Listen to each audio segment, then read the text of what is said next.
सीखने वाले हैं हिंदी वर्णमाला।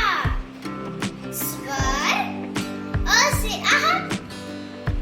अगर आपको मेरा वीडियो अच्छा लग रहा है लाइक कीजिए, सब्सक्राइब भी।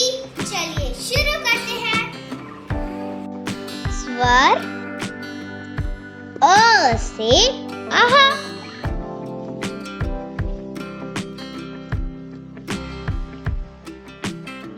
अ से अनार।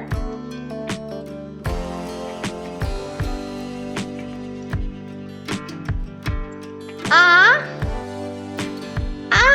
से आम।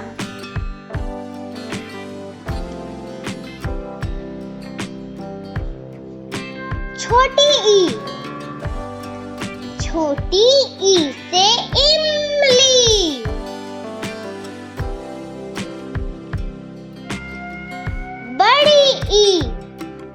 बड़ी ई से ईख।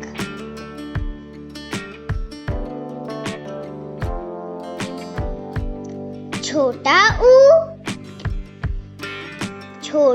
ऊ से उल्लू।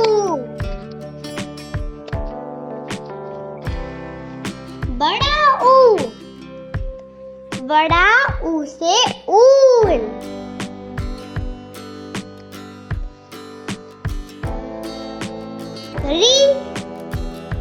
री से ऋषि।